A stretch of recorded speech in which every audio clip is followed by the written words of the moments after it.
श्री विदुर आश्रम परिवार में आप सभी का हार्दिक स्वागत है।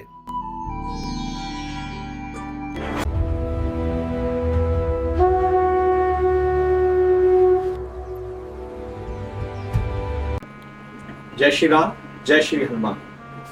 आइए आज के पाठ में हम प्रवेश करते हैं। जस मानस जेहि विधि भयो, जग प्रचार जेहि हेतु, अब सोई कहूं प्रसंग सब, सुमेरे उमा वृष केतु।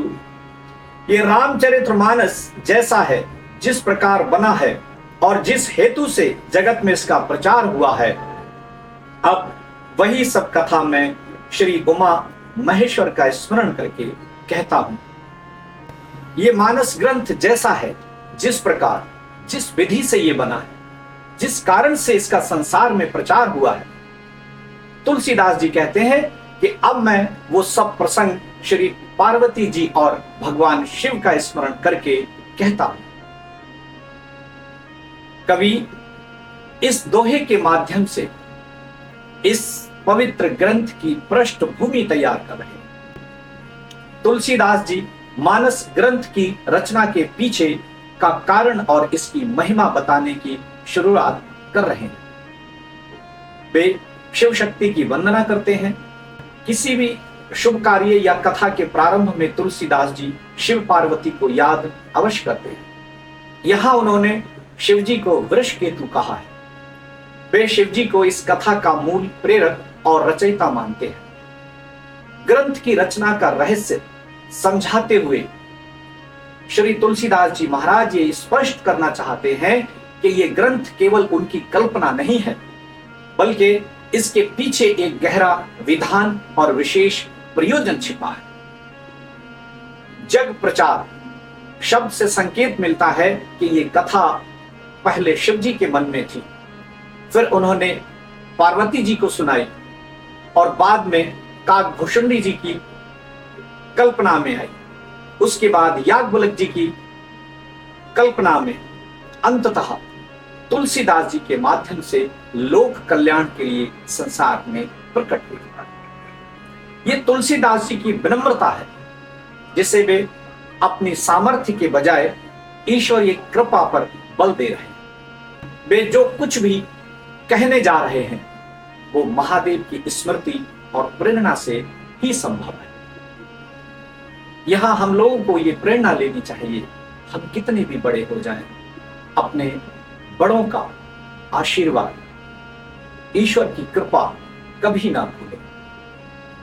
ये दोहा केवल एक सूचनात्मक पंक्ति नहीं है, बल्कि श्री रामचरितमानस के पूरे अस्तित्व का आधार स्तंभ है।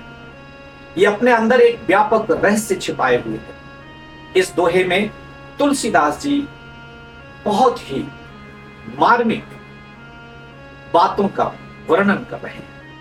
जेहि विधि भयो, जिस प्रकार हुआ, जिस हेतु से हुआ और जग प्रचार संसार में फैला, इसकी व्यापकता इस बात में है कि जो कथा मूलतः भगवान शिव के मन में थी, अंतःकरण में थी, वो कैसे मनुष्यों के कल्याण के लिए धरातल पर उतरी। ये ईश्वर के रहस्य और मनुष्य के बोध के बीच का सेतु है। जग प्रचार शब्द इसकी व्यापकता का सबसे बड़ा प्रमाण है। तुलसीदास जी के समय संस्कृत विद्वानों का बोलबाला था, लेकिन उन्होंने इसे लोक भाषा अवधी में लिखा। अवधी में क्यों लिखा? ताकि इसका प्रचार पूरे जग, पूरे संसार में हो सके, जन जन तक ये ग्रंथ बड़ी सुलभता से पहुंच जाए। क्योंकि संस्कृत सब लोग पढ़ते नहीं है या सबको समझ में नहीं आती। आज ये ग्रंथ न केवल भारत में, बल्कि मॉरिशस, फिजी, त्रिनिदाद और दुनिया के कोने कोने में गाया जाता है। बड़ी श्रद्धा और भक्ति के साथ पढ़ा जाता है, इसका अनुष्ठान किया जाता है। इसकी व्यापकता ने भाषा और भूगोल की सीमाओं को तोड़ दिया है। जेहि हेतु, जिस कारण से ये ग्रंथ केवल मनोरंजन के लिए नहीं लिखा गया, इसका हेतु, इसका उद्देश्य है स्वयं के सुख, स्वयं का कल्याण के साथ साथ लोक मंगल, समाज का कल्याण, जगत कल्याण भी छिपा हुआ है। यदि हम व्यापक दृष्टि से देखें तो इसका हेतु मनुष्य को मर्यादा सिखाना और कलयुग के दोषों से मुक्ति दिलाना। तुलसीदास जी महाराज इस प्रसंग को शुरू करने से पहले उमा, वृष केतु यानी कि पार्वती और शिव जी का स्मरण करते हैं। शिव सत्य है और उमा श्रद्धा है।